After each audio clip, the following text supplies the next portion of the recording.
This program is designed to serve as a forum for discussion of the social, economic, and political conditions of the world and local community.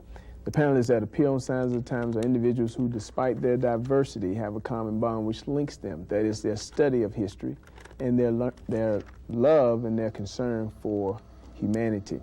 This is a live broadcast, and we welcome your phone calls at 770-559-2999. That's 770-559-2999. How many of you went trick-or-treating last night? There are many people that received treats, but there were those also that received tricks. We'd like to talk about that tonight, and we welcome your phone calls.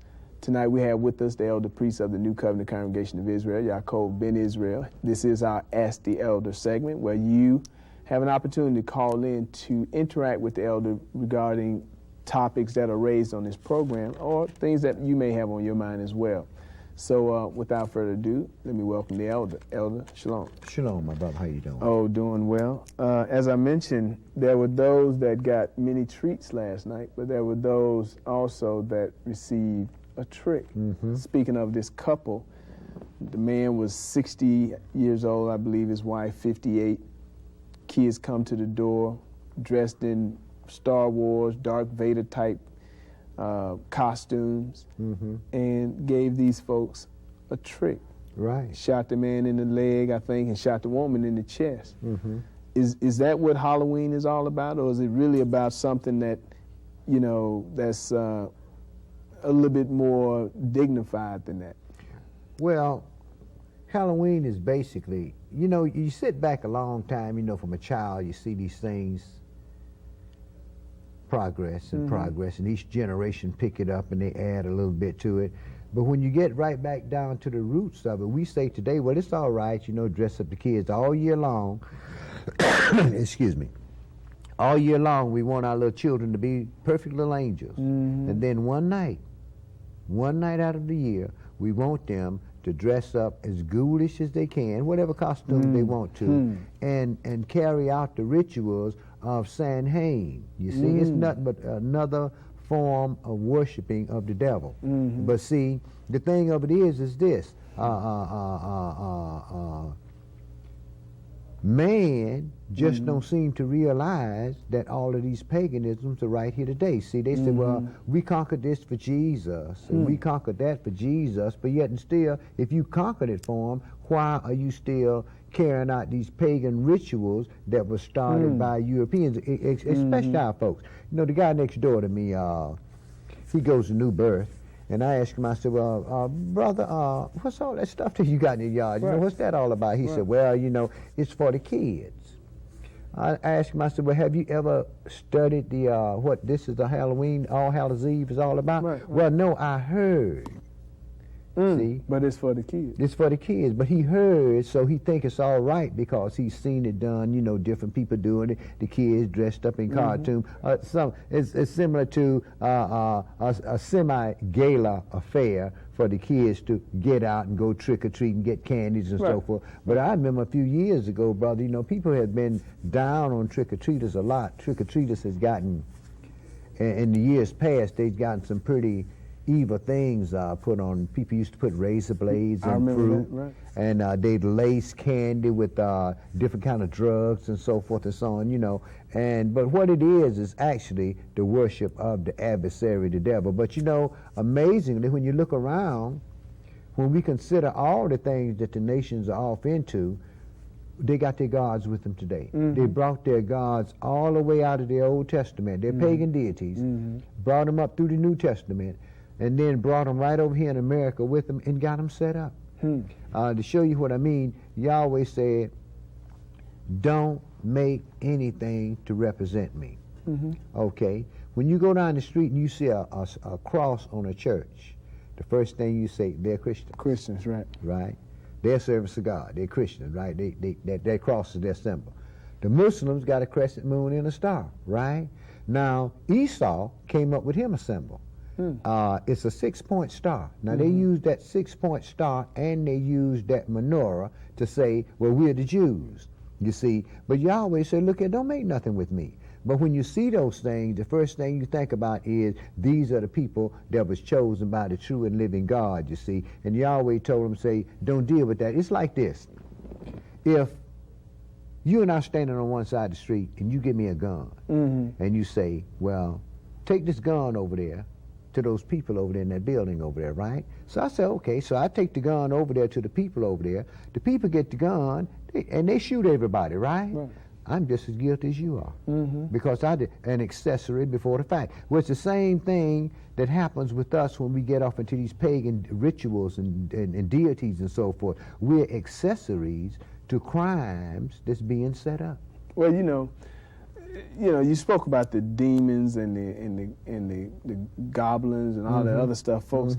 You know, and you say, well, people teach their children all year to be angels, so to speak, and things of that sort, to be good. But then all of a sudden, you have this one day when everybody says, okay, it's okay to be evil, as if people were not evil already. But it's interesting, it reminds me of something that Moses said, and even Paul reiterated in the New Testament. It said the things that the Gentiles sacrifice to, they sacrifice to devils, and not to God. And I would not that you have fellowship with devils. But see, you drive down the street, you see the big churches, right, with all the pumpkins and everything on the grounds, you know. And what are they going to do with those pumpkins? Make jack-o'-lanterns, you see. And see, all of the pagan things that we are celebrating today, when you look right at it, the church is solidly behind these things because, like the scripture said about America, she's mad on her idols. And you can, anywhere you go, you can see paganistical symbols that's displayed, and the average person don't even know that these things exist simply because they aren't being taught anything in the church. But amazingly, though, my brother, in the midst of all these pagan people and all the rituals and so forth that they are going through, prophecies are still being fulfilled. See, the prophecies pertaining to, like Yahweh said, I divided all those pagan gods to the nations, but with you it's not so, Israel. See, I reveal myself to you, you see. So what it is that when you look around and see there are many, many Hebrew camps that's springing up all over the country, see, but it's a reason for that. It's almost time for the reformation of our people, for the regathering of everything, so that the earth can rejuvenate itself again, because man has almost destroyed it. So you anticipate then more camps to be started in different areas? Sure, sure. There are camps all over the country. Yahweh has a number of priests out here, and all of them haven't attained to their perfection. They haven't attained to the number of people that they need to attain to yet. So what is happening is this: camps are springing up everywhere. As a matter of fact, even from our congregation, there's a camp spring up in Carolina, then another camp spring up in Memphis, and now one is spring up in Dallas, you see. But they all came out of this congregation here, and those brothers say, hey, look, we're going here, we're going to get this started, and so forth and so on. But what it does is this: 20 years ago, you could hardly find a Hebrew camp.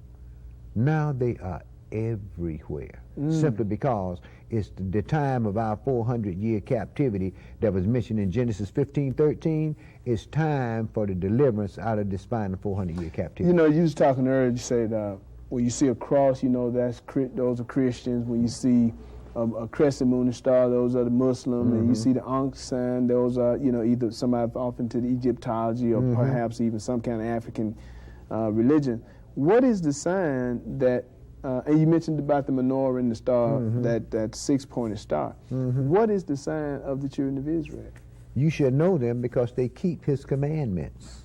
That's the way that you know. The children of Israel didn't have any sign. Yahweh told us, look, don't you make nothing to represent me in the heavens above, on the earth, or even in the water or under the earth, right? And see, the children of Israel, when they get off into these things, then they're in violation of the laws of God. But see, what we do is we see other nations do these things, and it seems to be fashionable. So some of us even get off into those paganistic symbols. As a matter of fact, you can go around some of the brothers under the old covenant and some of them under the new covenant, and they still using that little 6-point star, calling it the Star of David, right? The Messiah was the Star of David. When the scriptures say a star shall arise out of Jacob, it was talking about the Messiah. But see, Esau started using that symbol in the 3rd century A.D. Who is Esau? Esau is Jacob's brother. The people over there in the land now that's claimed to be Jews. You see, they took over in 1948. Those were the Herodians in the New Testament when Christ was here. And if you read the history of that, when Jerusalem fell in 70 A.D., the Herodians didn't have nobody to govern. So they went in Europe. Okay, this is where the Herodians came out of when they came back into Israel, saying that they were the Jews, right? And interestingly enough, United States at that time, Israel was a British province. Okay, and they relinquished their power, let the Israelis come in, and Europe and America backed them in that coup of getting taking part of the city from the Palestinians. But see, here we were over here in this land here calling ourselves African Americans. So who was to say, well, look, these are imposters that are going in our land, because we didn't have any power. See, we didn't have a government system. Satan has making sure that he has taken all of our power. But see, let me read something to you about that, my brother, out of the prophet Isaiah. Isaiah chapter 8. And I'm going to pick this up at verse 9. See, we've gotten to the place to where everything that we deal with, we get from other people, right? Listen to this. Now it says, this is Isaiah chapter 8 and verse 9. It says, associate yourselves, O you people, and you shall be broken in pieces. And give ear, all you far countries. Gird yourselves, in other words, get ready for war, right? And you shall be broken in pieces. Gird yourself, and you shall be broken in pieces. Take counsel together, and it shall come to naught. Speak the word, and it shall not stand, because Yahweh is with us. For Yahweh spoke thus with me of a strong hand, instructed me that I should not walk in the way of this people, saying, don't say a confederacy to all to whom this people shall say a confederacy, neither fear you the things that they fear, nor be afraid. Have you noticed that everything that we deal with, we get from other people, and our fear of God is taught to us through the precept of medium? See, we say, well, you know, I heard a lady once say, well, God isn't going to kill anybody, you know. God doesn't. God is love. Folks dying every day. See, verse 13, this is Isaiah 8 and verse 13. It says, sanctify Yahweh of hosts himself, and let him be your fear, and let him be your dread. And he shall be for a sanctuary, but for a stone of stumbling and a rock of offense to both the houses of Israel, for a gin and a snare to the inhabitants of Jerusalem. Look what has happened to it. We are snared up into everything that the other nations have, and we don't even have a viable income, let alone leaders. We haven't even got a viable income in our neighborhood. And the things that we deal with out of religion, we join on to whatever is already started. But we had a religion when we were in our own land. See, as a matter of fact, there's some people over in Ethiopia even today, that's the remainder of our people, that's still practicing Judaism under the old form of things. So we're the only ones, when you look at the religions and things that's going on today, we grab on to everything that everybody else has, because we have associated ourselves and become confederate with our enemy, think that's going to make our enemy love us. Verse 15. And many among them shall stumble and fall and be broken and be snared and be taken. Bind up the testimony, seal the law among my disciples. See, the church tells us today we don't have to keep no law. That's why all this paganism is going on, you see. But Yahweh told Isaiah, say, bind up the testimony and seal the law among my disciples, which came in the New Testament, right? And I will wait upon Yahweh to hide his face from the house of Jacob, and I will look for him.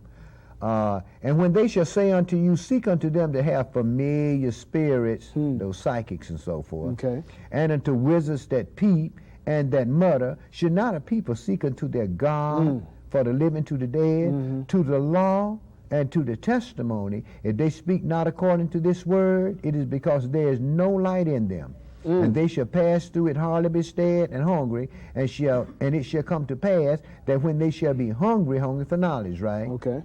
They shall fret themselves and curse their king that they have set over them, and their God that they believe in it, and look up. And they shall look upon the earth and behold trouble and darkness, dimness and anguish, and they shall be driven into darkness. Show you what I mean by that, brother. You can go out now. One day, some brothers and I got a picture of a European with long blonde hair and blue eyes, right? And we went down into our neighborhood at a McDonald's and stood at the door. And all of the kids that came up, we showed them that picture, say, who is this? Do you know 95% of those kids said, that's Jesus?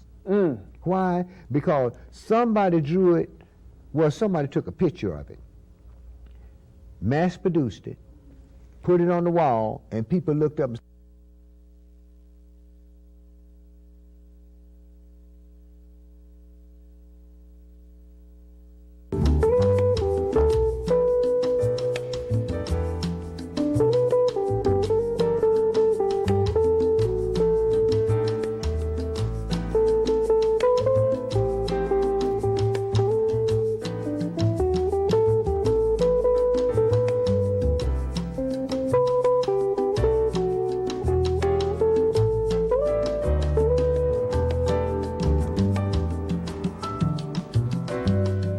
they shall fret themselves and curse their king that they have set over them, and their God that they believe in it, and look up. And they shall look upon the earth and behold trouble and darkness, dimness and anguish, and they shall be driven into darkness. Show you what I mean by that, brother. You can go out now. One day, some brothers and I got a picture of a European with long blonde hair and blue eyes, right? And we went down into our neighborhood at a McDonald's and stood at the door. And all of the kids that came up, we showed them that picture, say, who is this? Do you know 95% of those kids said, that's Jesus?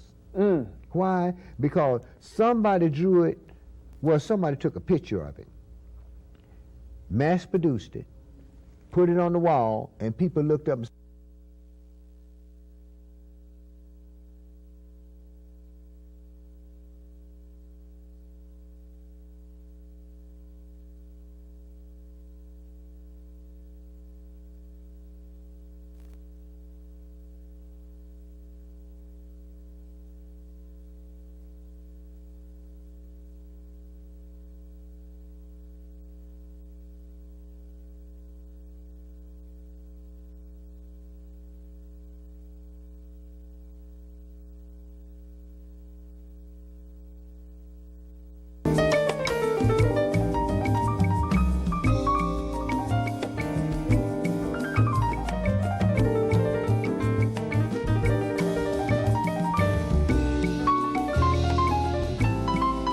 let me read something else to you that he said he was going to do out of the prophet Jeremiah here, and then you can see why there's so many camps that's coming up now. This is in Jeremiah 16, and I'm going to pick this up at verse Jeremiah 16, and I think I'm going to pick this up at verse 13.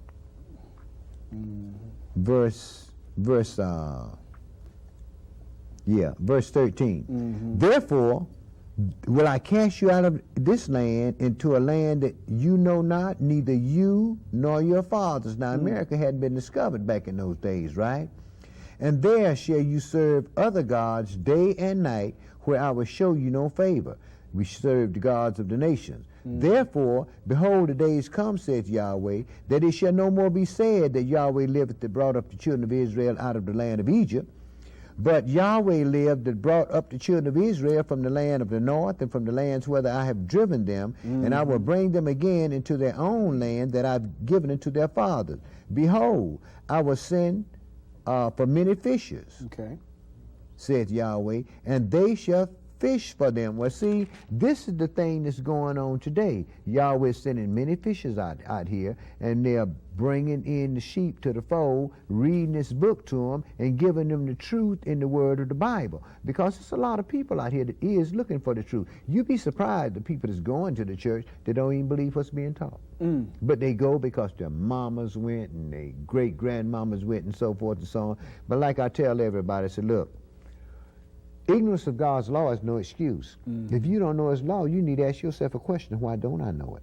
Seeing that that's what I'm going to be judged by. Now, any man that think that he can live on this earth and be judged and don't have a set of standards to judge himself by, then he is destined for that lake of fire. And to show you something, brother, you know, most people that you talk to that profess to be religious and so forth and so on, you know they don't know the difference between hell and the lake of fire. Everybody think hell, a lot of people think hell is a place down under the ground that you're going to see some weird looking dude in a red suit and a pitchfork. See, because that's what we was given by the Europeans, right? When Satan didn't look like that at all. He was a beautiful angel. We understand that. But most people believe in that lie because it was taught to them by their peers and by their fathers, and they passed it down and down, say, man, you're going to die and go to hell. If you die, if they bury you, the scripture tell you hell is the grave. Everybody that dies is going to hell, but the thing of it is there's going to be a judgment one day. Okay. And once that judgment comes, the ones that face that great white throne judgment is coming there for one purpose and one purpose alone, to be thrown in the lake of fire. You know why? They didn't walk according to the laws of God, which he said was his ways, and he gave that law to us to teach to the world. We didn't teach it to the world, and he brought us over here as slaves, right? So you can imagine what's going to happen to the other nations. Well, you know, speaking of, you was talking about folks going to hell and all that stuff and the pitchforks and things. You know, there was a dramatization of where this place out in, I forgot the state, they were doing the Halloween haunted house and all that kind of stuff. And you talked about how different generations come along, they add a little bit more to it and they add a little bit more to it. I remember even times when Christmas came around, people got apples and oranges. Then they got off into the toys and the presents and things. Well, with this Halloween thing, there's a dramatization at this one haunted house where they're reliving the Columbine shootings. Oh, wow. They're reliving, you know, car wrecks and all this kind of stuff. You know, it went from, you know, something that was not so, I mean, it's all based up in, you know, demonic worship and all that kind of stuff, but nevertheless, as each generation has come along, they've added more and more to it. This one lady and her family, their house got national attention because the house looks like a graveyard. National attention because they fixed the whole house up, the yard and everything. You walk by, it looked like a graveyard. Well, brother, when you check back into our the history of our captors, you're going to find out that they always have like that gory stuff, all that blood and guts and so forth. This is why sports is so popular today, especially boxing, brother. They love they love that blood and guts, man, simply because it's of their nature to want to spill man's blood. To show you what I mean, all the person got to do is go back and read the history of the Crusades. And these Europeans, these Christians, have spread blood all over the world under the sign of that cross. Now they're doing it, and they're not going in there saying, well, we're going to take Christianity in there. Now they're going in there saying, we're going to take democracy in there. And we know that a democracy is nothing but a broken down republic. This is why Yahweh right now, Yahweh is allowing the adversary, the devil, to put this one world system into place. See, that way, when he show up, he can show his great power. Now, all the nations talk about, well, you know, we serving the Lord, we know the Lord and all this stuff, don't even know his name, but yet instead, but they're quick to say, hallelujah, which means praise Yahweh. And the average person to say it don't even know what he's saying. He thinks it's just something, a cliche that comes out of the church, you know, that you just got to say, hallelujah, you know, when it means praise Yahweh. But Let me read you something. Before you read that, Elder, we're going to go to the Around the Word report. We'll be right back, and you can finish up with that in Jeremiah. Okay. So we'll be right back.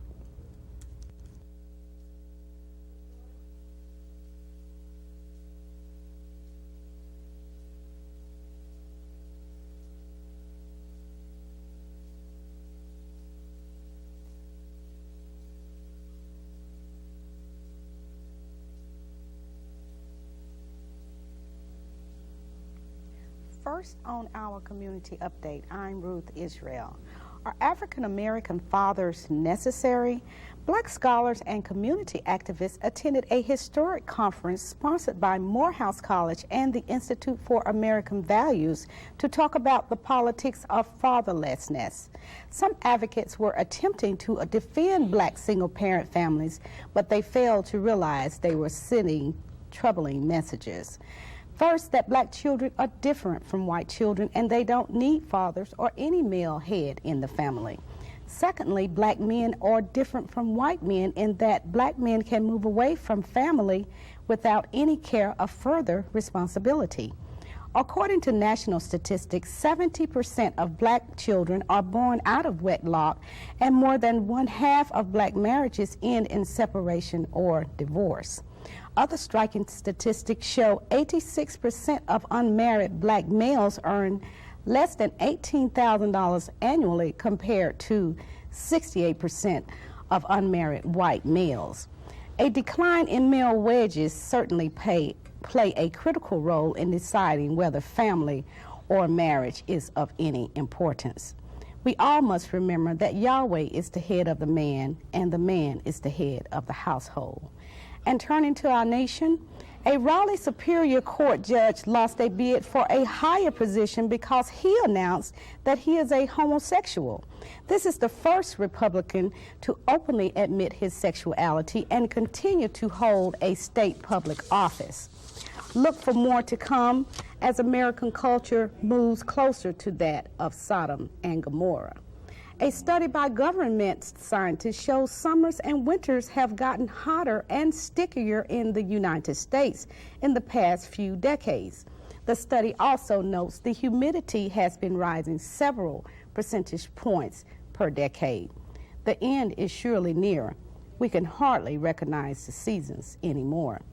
And finally tonight, a jury in Fort Worth, Texas deliberated 4 hours before announcing they would execute a man for using a 19-year-old retarded woman for target practice before finally killing her. Texas is known to be more expedient when making decisions regarding executions.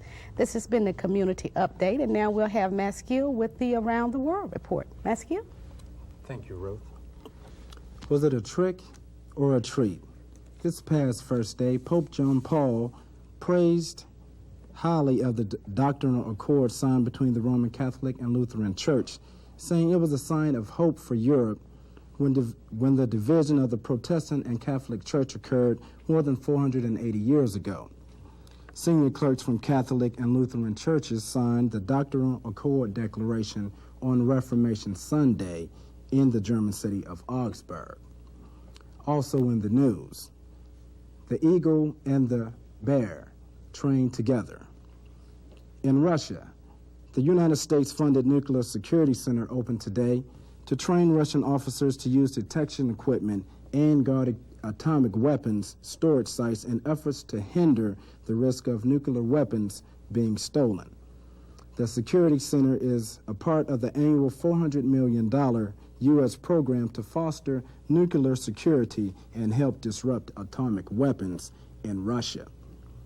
In Israel, the Arrow anti-missile rocket developed with the Americans to intercept incoming rockets has been reported having a successful test shoot.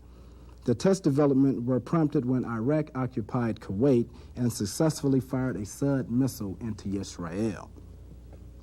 Also in the news, President Clinton is present at the Oslo summit to commemorate the 4th anniversary of the commemoration of the former Israeli Prime Minister, Yitzhak Rabin. President Clinton was reported as saying, "Coming here to honor the memory of Yitzhak Rabin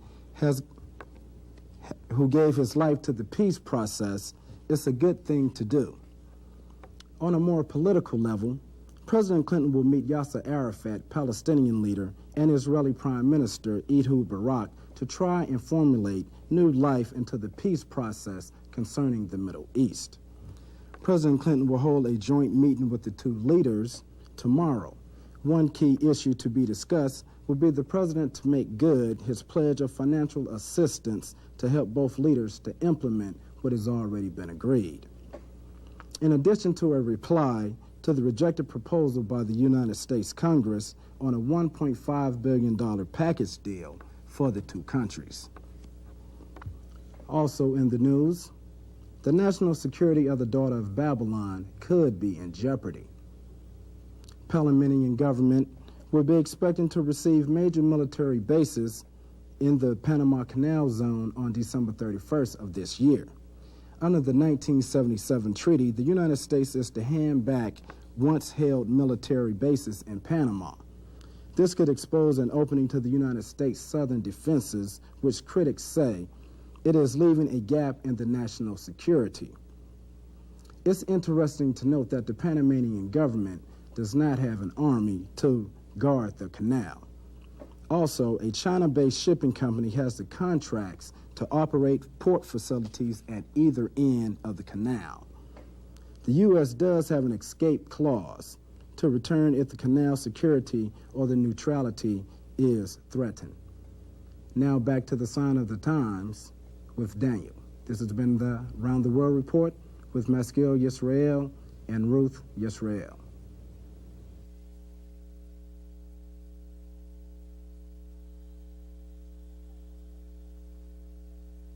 Hi, and welcome back to Signs of the Times. We're talking to the elder priest of the New Covenant Congregation of Israel, Yaakov ben Israel, and we welcome your phone calls at this time. 770-559-2999. That's 770-559-2999. We've been talking a little bit about All Hallows Eves and some of the other pagan holidays that people have a tendency to celebrate. And it's almost like people are just kind of caught into a paralysis of sorts. You know, it's just you do these things and it's like, well, I just can't stop doing it. It's just, and the emotional ties associated with these kind of things, it's almost like I can't stop. You know, why should I stop? I can't figure out why I can't stop. Folks may desire to stop. Folks get grieved because they can't, you know, buy their kids or their loved ones gifts, and they can't dress their children up. I mean, you'd be surprised all of the drama associated with some of these holidays, if you will, because people can't seem to celebrate them. Well, you know, it works like this. People can stop doing anything they want to do. They don't want to stop. See, people walk around and say, "Well, I don't celebrate Christmas. I let my kids do it." What's the difference? See, they don't do it because that's what they want to celebrate these pagan holidays. It's a time for, they made it to a time where families come together. Right. You know, haven't Time seen for each travel. other for rights. They haven't seen each other for a year, and they sit around the table and eat all those abominations they've been eating all their life. You know, so that's what it is, brother. I mean, the scriptures say, "The flesh of the swine you shall not eat, nor touches dead body." But when we go and look at a lot of dinners that's cooked around, you know, them holidays, brother, I mean, everything be laced with that swine. But see, the reasons why we're off into all these things is because all of the nations are against us. We following them. Okay. See, that's what it is. We're following them, and they keep telling us, "Say, look, you do your own thing." Right. See, why don't you do your thing? Why you keep wanting to follow me? You see, and the thing of it is just our people just have never done anything else, and when they go to the church, they don't realize the fact that their ministers was taught at a Christian seminary. So what do you think he's going to teach? Christ says salvation is of the Jews. See, Christ was born King of the Jews. When they crucified him, they said, "This is Yeshua, King of the Jews." Zechariah told you that when the Messiah set up his kingdom, that the nation's going to grab on the coattail of him that's the Jew. And then what you have to realize is this. The power behind this new world order is Christianity. That's the power behind it. And we know that the Pope has always crowned emperors, right? And he's in line now. The Pope's in line now to crown this last king that's going to come upon the scene. See, and it's not just the Europeans that have us in captivity that are against us. It's all the nations, brother. Plus, it's us choosing to remain in that captive state of mind. Right, the terror from within. But the sword that's coming from out is not just coming from the Europeans. The Hispanics don't live around us unless they have to. The Asians don't live around us unless they have to, right? Everybody get away from around us simply because they know that we got those curses on it. Curses on our people. America washes our linen on worldwide TV. You know, now all these nations talking about they serving the true and living God, right? Okay. Let me read something to you out of Zechariah 14 here. Okay. This is verse 1. Behold, the day of Yahweh comes, and your spoil shall be divided in the midst of you. For I will gather all nations against Jerusalem to battle. Now, why on earth would all the nations on the earth be gathered against Jerusalem to do battle? That's the Lord's land, right? This is that one world order that's bringing all, that comprise all these nations. That's coming up to Jerusalem, right? Okay, it says, for I will gather all nations against Jerusalem to battle, and the city shall be taken, and the houses rifled, and the women ravished, and half of the city shall go forth into captivity, and the residue of the people shall not be cut off from the city. Then shall Yahweh go forth and fight against those nations as when he fought in the day of battle. And his feet shall stand in that day upon the Mount of Olives, which is before Jerusalem on the east. Now, so that's where he left from, right? And he's coming right back to the Mount of Olives. See, folks talking about they're going to meet him up in the air, and they're going off to Neverland. The Lord is coming to the Mount of Olives. And the Mount of Olives shall cleave in the midst thereof toward the east and toward the west, and there shall be a very great valley. When his feet stand upon that mountain going to burst in half and create a very great valley there, right? And listen to this now. It says, verse 6, and it shall come to pass in that day that the light shall not be clear nor dark, but it shall be one day which shall be known unto Yahweh, not day or night, but it shall come to pass that at evening time it shall be light. See, so all the nations is coming up to Jerusalem to battle the children of Israel. Why? Because of the fact that we're God's chosen people. Now I'm going to pick this up at verse 12 here. It says, and this shall be the plague wherewith Yahweh will fight all the people that have fought against Jerusalem. Their flesh shall consume away while they stand upon their feet, and their eyes shall consume away in their holes, and their tongue shall consume away in their mouth. And it shall come to pass, rather, in that day, that a great tumult from Yahweh shall be among them, and they shall lay hold every one on his hand of his neighbor, and his hand shall rise up against his neighbor's hand. You see, so what Yahweh is going to do once this war starts, he's going to make them turn back against each other. It's time for the reformation of our people. It's time for the deliverance of the children of Israel. Let's go to the phones. Caller, go ahead. State your name, please. Can we bring the call up just in the studio, Ted? Hello? Yes, sir. Go ahead, sir. Yes, my name is Joshua. I was wondering, this day and age, we have many of our people, you have many mixed people. If we the children of Israel and you have mixed people, are they still considered the children of Israel? Okay, good question. Thank you for your call. What you might want to do is get back into the history of the children of Israel, and you're going to find out that some of the brothers that were of the 12 tribes had children from people of other nations. You see, so that mixing of the holy, Yahweh told us, don't mix our holy seed. Now, the males carry the seed, right? Now, he told us, say, look, this is why he told us, say, don't sow mingle seed together. Don't let your cattle mix with diverse kind. Well, people will say, well, God created all flesh, so I don't see any problem with, one nation of people mixing with another nation of people, right? Well, let's look at it this way. We got a lot of animals out there, right? Mm-hmm. You don't never find, and look at the fowls of the heaven. You don't never find eagles and sparrows flying together, but they're birds, aren't they? Mm-hmm. Right? Anytime you take a breed dog and mix it with another dog, what do you come up with? A cur, don't you? A new breed. A new breed of dog, right? Something don't nobody want, right? They want the pedigrees, right? So what has happened is this. Not all of us were mixed now. I mean, we know that Master had his woman on the plantation, but we can very well look at these people that's polluted seeds and see what the deal is. And then what we have to understand is this. It's the males that carry the seed. If a black woman marries a European, a Gentile, and they have a child, that seed is Gentile. See, because the males carry the seed, right? Well, it's the same thing with us. When we mix our seed with the other nation, then that, seeing that the male carry the seed, then that child is what? He is a Hebrew. You know what is interesting, during the day of Nehemiah, they were told to cast out all those kids and all those women and all those people, I should say, that were from another nation. Of course. Say, cast them folks out from among. Of course. And, you know, it's kind of interesting. I guess that I can see why people have a problem with Timothy, because his father was a Greek and his mother was a Jew. It's kind of interesting, you know, that, you know, Israel was told lawfully not to deal with the people of another nation, but then you got these kind of things happening. Well, we had a problem with Timothy, you see, because what the law has to say, we had a problem with Timothy, but the Europeans didn't have no problem with Timothy. They did. Because this is why Paul put Timothy in control, because he was a European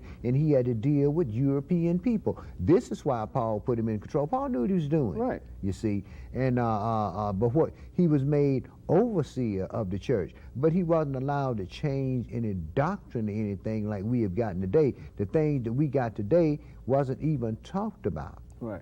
Back in those days. I mean, we get it that, like when Paul said, we're not under the law, we're under grace, right? Everything works by law.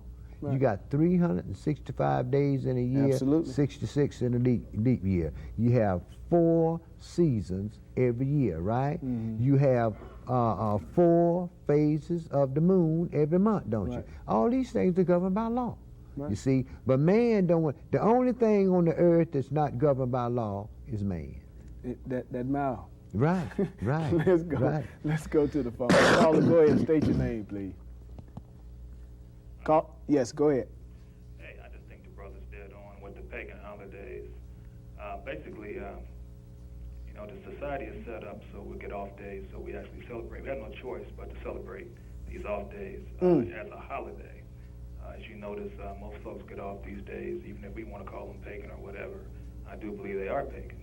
But I'd like the brother to explain to me, why do so many Christians believe that, they call him Jesus, but I say Yeshua, is a Christian. Basically, there's nothing, he was a Hebrew. And trying to figure out why aren't the churches, with all these masses of black minds, continually miseducating the black minds, when there's no reference to Constantine. Thank you. 325. Okay. Thank you for your call, brother. Well, that brother brought up a very interesting point. Christ couldn't have been a Christian. People say Christ started Christianity. No, he didn't start anything. Christ was born King of the Jews. On the last day of his life, there was a sign over him in the languages that were spoken at that time, say, this is Yeshua, King of the Jews, right? Now, he came out of the house of Judah.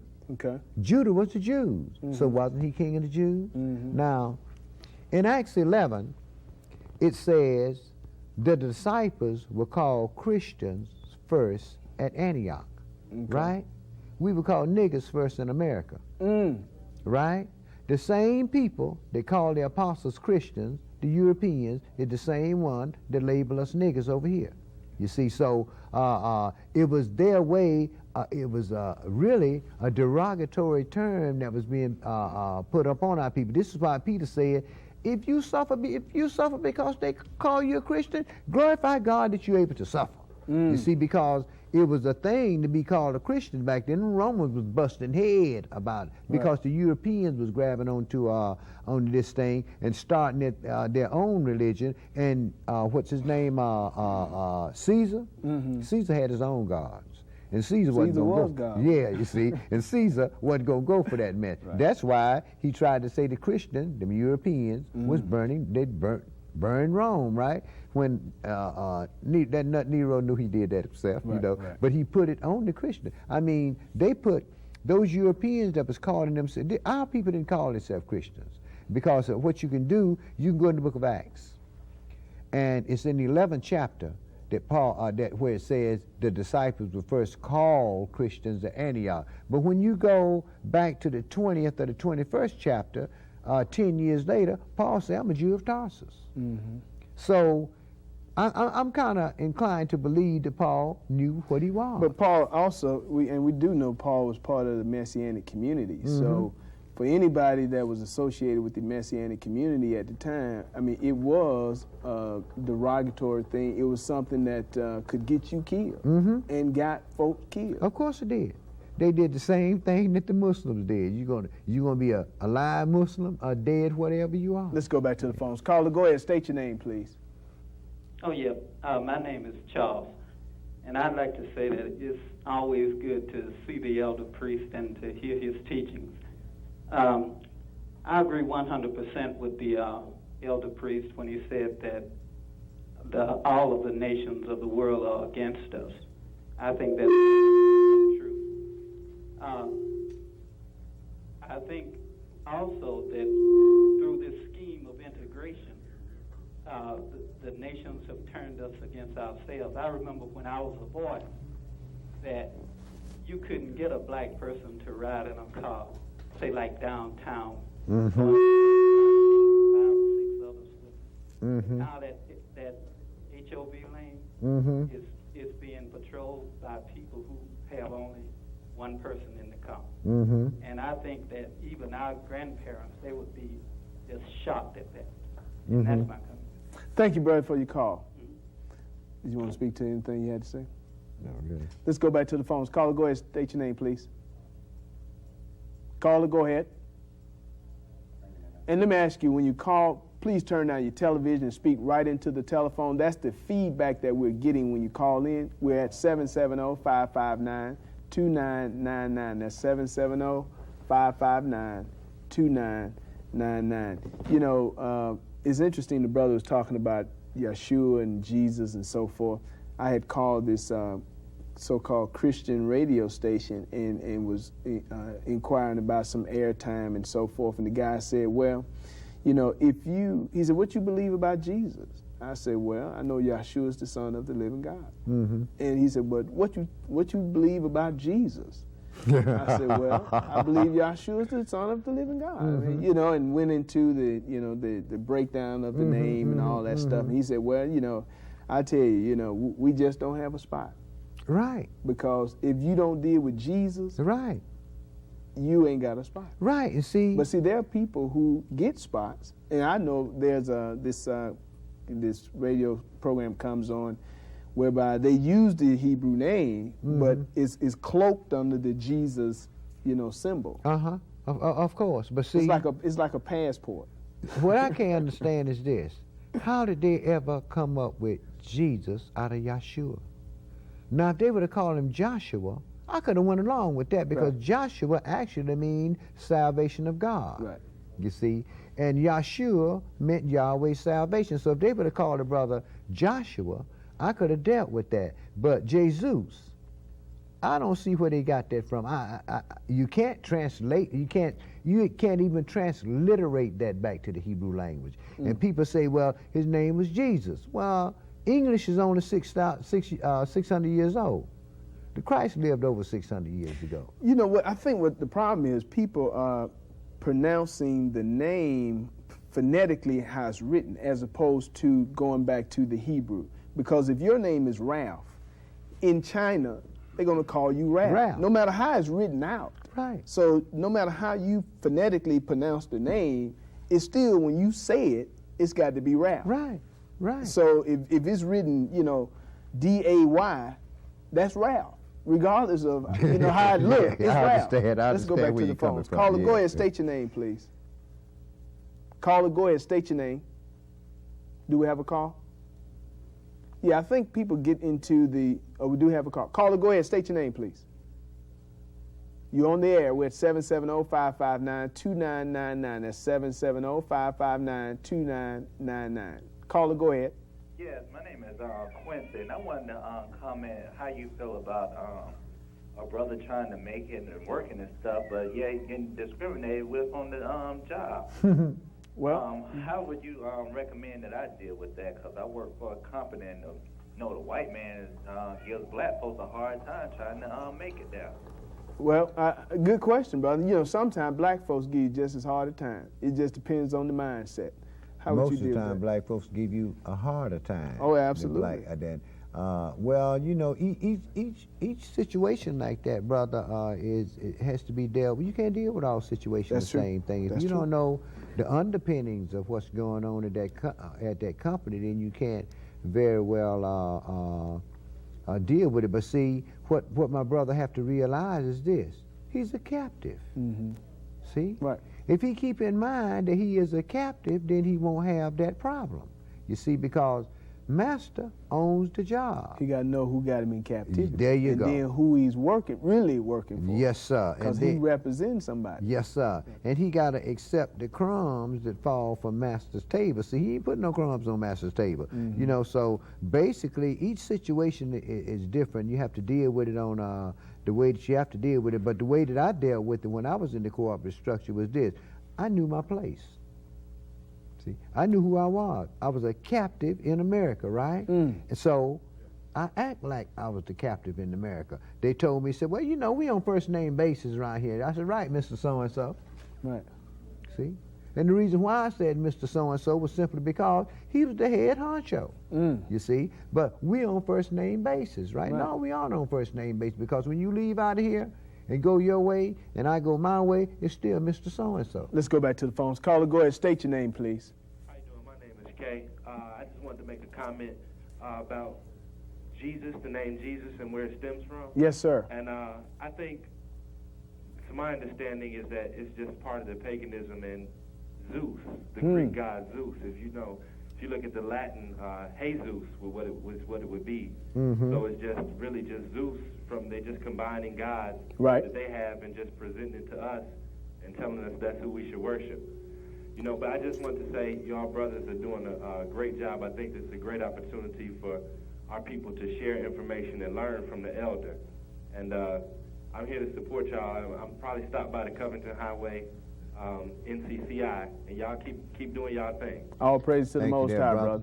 As long as we got breath, we're going to keep doing this thing. The thing of it is, the reason why so many things are against us, and the reason why we going helter-skelter each kind of way, our families are being destroyed and so forth, is because it's time for our deliverance. And this is what people don't understand. Yahweh told Abraham that we'd be here 400 years. And right around the turn of the century, that 400 years it would be in place. And when you read Revelations 12 and see the markings that Satan had, he had 7 heads and 10 horns and 10 crowns. That symbolizes the same 4 empires that Daniel saw, the same 4 empires that John the Revelator saw, right? And all of these things were put on us through the adversary, the devil, through the use of the Europeans. But let me read something. Yeah, we here. got about 3 minutes left. Okay, let me read something here out of Jeremiah 31st chapter here, my brother. This is pertaining to the setup. The covenant is written in the Old Testament. Okay. So this is something pertaining to what's going to happen at the time of our deliverance. I'm going to pick this up at Jeremiah 30 and verse 18. Okay. It says, for thus saith Yahweh, behold, I will bring again the captivity of Jacob's tent, and have mercy on his dwelling places. And the city shall be built upon her own heaps, and the palace shall remain after the manner thereof. And out of them shall proceed thanksgiving and the joy of them that make merry, and I will multiply them, and they shall not be few. I will also glorify them, and they shall not be small. Their children also shall be as before time, and their congregation shall be established before me, and I will punish all that oppress them. Their noble shall be of themselves, and their governor shall proceed from the midst of them. And I will cause him to draw near unto me, and he shall approach unto me. For who is this that engage his heart to approach unto me, saith Yahweh? And you shall be my people, and I will be your God, right? At the same time, saith Yahweh, will I be the God to all the families of Israel. Thus saith Yahweh, the people that was left of the sword found grace in the wilderness, even Israel, when I went to cause them to rest. So what Yahweh is in the process of doing is this. He's in the process of turning back our captivity to sin. That is to write his law in your heart and your mind, like the covenant said. That way you can walk as best as you can in this captivity in righteousness, and it's easy to do. Well, I want to let everybody know where we're located. We're at 3901A Covington Highway. That's Decatur, Georgia, 30032, and the telephone number is 404-286-5869. That's 404-286-5869. There's a website located at www.thencci.com. And you can call that number right now, and someone can give you information that you may need. Also, we have classes on Saturday morning beginning at 11. Last days and times. Tonight we have with us the elder priest of the New Covenant Congregation of Israel, Yaakov Ben Israel. We're going to discuss the new millennium. So we welcome your phone calls once again, 770-559-2999.